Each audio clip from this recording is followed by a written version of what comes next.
This video will change your perspective on everything. Did you know that the seeds of America's political landscape were sown long before the birth of the nation? Well, buckle up, because we're about to embark on a journey through history.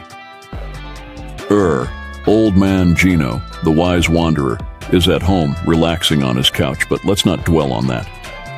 Anyways, let's move on. 1. The birth, the fall of the U.S.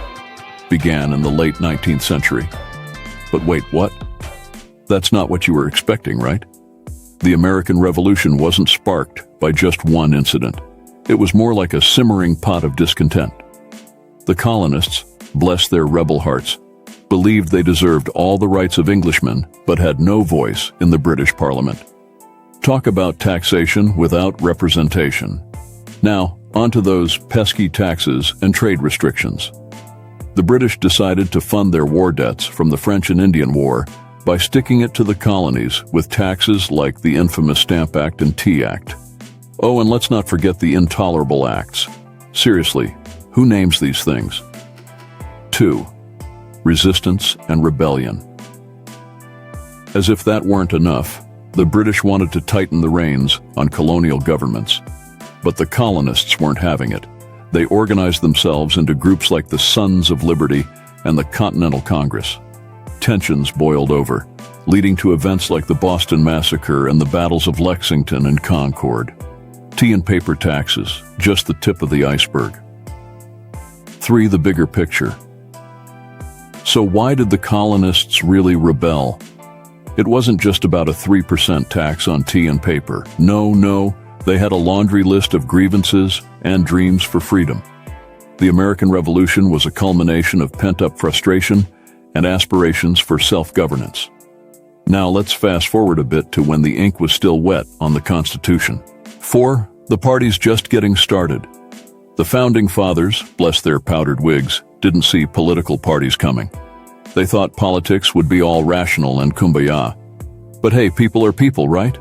Thomas Jefferson was all for parties, seeing them as a natural division of folks and a way to keep the government in check. Meanwhile, George Washington wasn't throwing any party confetti. He warned against the dangers of parties, especially when it came to foreign affairs.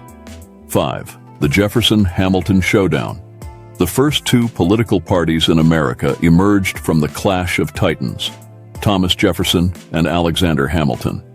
They duked it out over the role of the federal government, how to interpret the Constitution, and the nation's economic policies.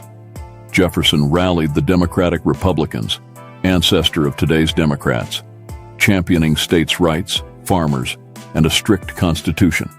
Hamilton, on the other hand, led the Federalists, waving the flag of a strong central government, business interests, and a flexible constitution. 6. The Founding Fathers' dream versus reality. The Founding Fathers didn't explicitly say no to political parties, but they didn't exactly roll out the red carpet either. They hoped voters would choose candidates based on merit, not party labels. Parties, they feared, might divide the nation and put the common good on shaky ground. So there you have it, a slice of American history that's anything but black and white. Politics, parties, and principles, always a fascinating mix. Now, here's the kicker. Did the Founding Fathers' hopes for a non-partisan paradise ever come to pass? Oops, time's up, but we'll be back to unravel more mysteries of the past. Stay curious, stay open, and remember, knowledge never ends.